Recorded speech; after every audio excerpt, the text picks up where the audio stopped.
Mr. Speaker, my friend from Oklahoma says that my colleagues and I who don't support Kevin McCarthy would plunge the House and the country into chaos. Chaos is Speaker McCarthy. Chaos is somebody who we cannot trust with their word. The one thing that the White House, House Democrats, and many of us on the conservative side of the Republican caucus would argue is that the thing we have in common, Kevin McCarthy said something to all of us at one point or another that he didn't really mean and never intended to live up to.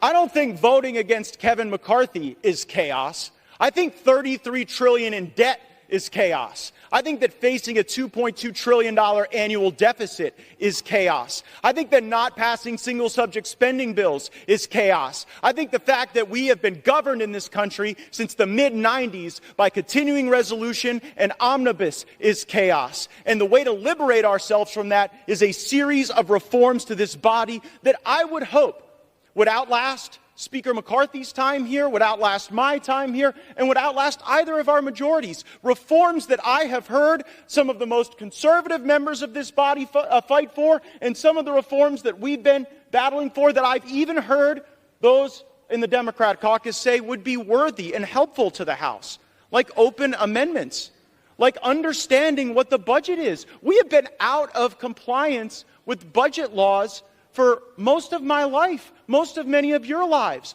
And by the way, if we did those things, if we had single subject bills, if we had an understanding on the top line, if we had open amendments, if we had trust and honesty and understanding, there would be times when my conservative colleagues and I would lose, might be a few times when we'd win.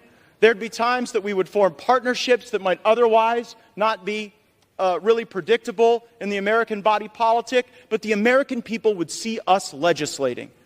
These last few days, we've suspended the momentum that we had established the week earlier, where we were bringing bills to the floor, voting on them, staying late at night, working hard. That's what the American people expect.